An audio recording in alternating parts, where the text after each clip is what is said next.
Now, more on the latest building collapse in New York. You might have heard a few moments ago, I was talking about the Salomon Brothers building collapsing. And indeed it has. Apparently that's only a few hundred yards away from where the World Trade Center towers were. And it seems that this was not a result of a new attack. It was because the building had been weakened during this morning's attacks. We'll probably find out more now about that from our correspondent, Jane Stanley. Jane, what more can you tell us about the Salomon Brothers building and its collapse? Well, only really what you already know. Details are very, very sketchy. There's almost a sense downtown in New York behind me, down by the World Trade Centers, of just an area completely closed off as the rescue workers try to do their job. But this isn't the first building that has suffered as a result. We know that part of the Marriott Hotel next to the World Trade Center also collapsed as a result of this huge amount of falling debris from 110 floors of the two twin towers of the World Trade Center. As you can see behind me, the Trade Center appears to be still burning. We see these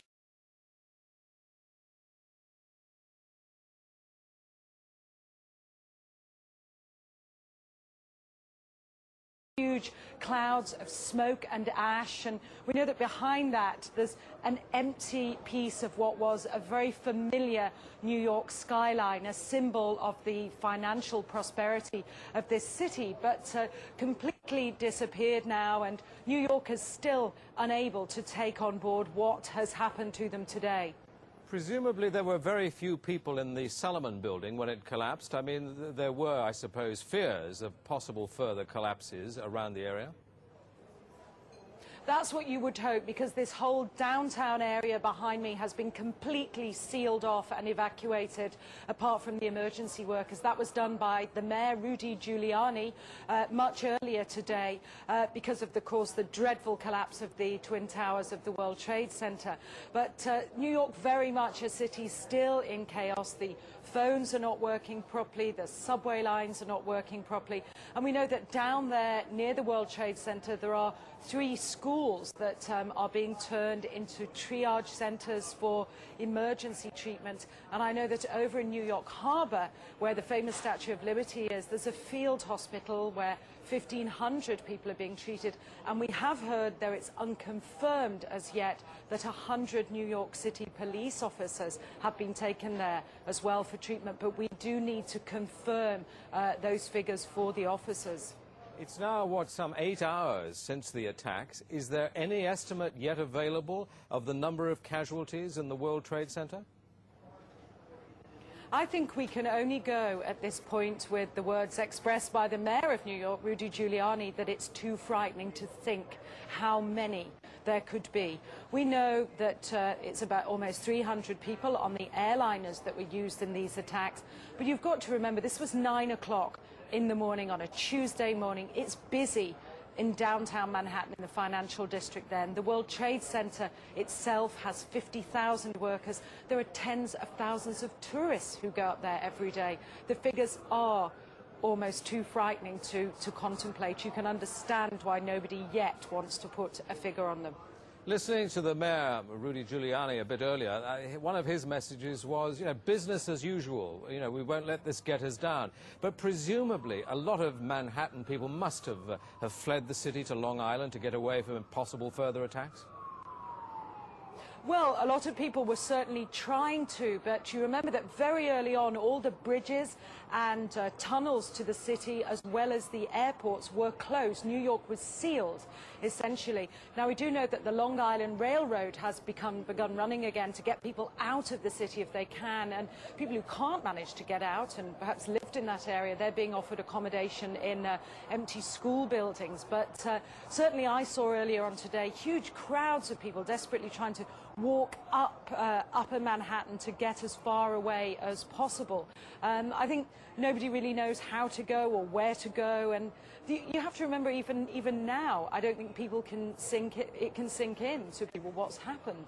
We haven't for the past hour or so heard much from the people of Manhattan. You're with them there. I mean, what are they saying tonight after this catastrophic attack?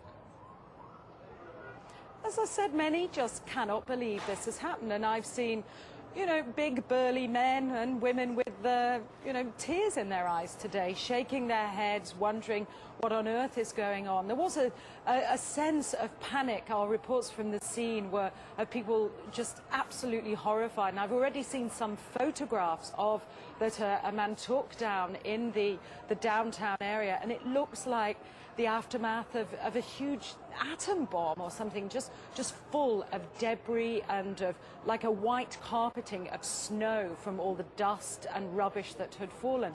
I don't think people can comprehend. They certainly have lost any feeling of safety.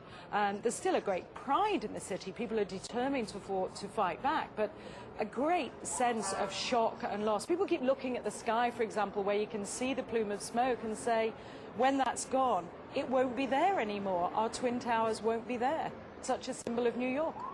Are they talking yet about revenge and what the government should do to counter this threat, or are they numb still? I think people are still numb, and I don't think people are talking about revenge in that way at all yet. I think people are still too traumatized. We don't know how many people have been killed. We can't even put a figure. I think when you talk to people on they daren't even say how many people might have been killed and injured. And I think that feeling, until the idea of the devastation, people don't really know what to say or what to think. I think they feel the bubble of their security as being in America has definitely been popped. This city and this country will not be the same. But they don't really know where to turn. That's the very sad thing. I think there's going to be a lot of very, very traumatized people that has hit them very, very hard. Jane, I think many of us, when we heard the news, perhaps on the radio earlier today, were completely flabbergasted by it and just couldn't comprehend it. I mean, it almost sounded too far-fetched. I was wondering what it's felt like for you being in Manhattan. Well, unfortunately, I think we've lost the line with Jane Stanley in Manhattan. Perhaps we can rejoin her and follow that up later.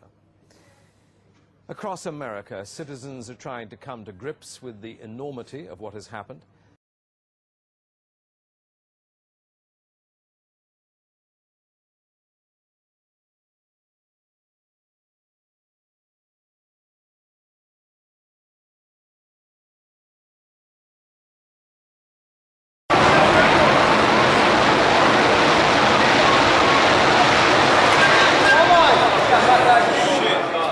Gone, man.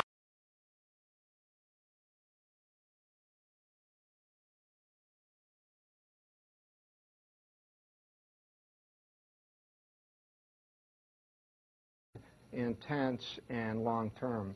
Mr. Lieber, again, as you're talking, news is continuing to come in, as you can imagine. We're now being told that yet another enormous building in New York has collapsed. It is the 47-story Salomon Brothers building, which was situated very close to the World Trade Center, right there in this financial capital. Professor Lieber, the implications of what you are saying is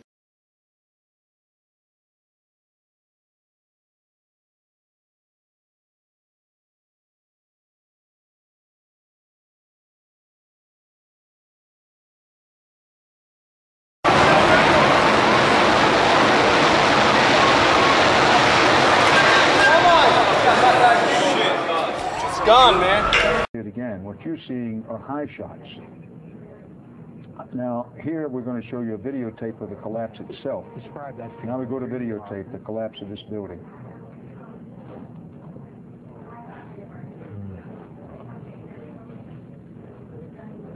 It's amazing. Amazing, incredible, pick your word. For the third time today, it's reminiscent of those pictures we've all seen too much on television before, when a building was deliberately destroyed by well-placed dynamite to knock it down.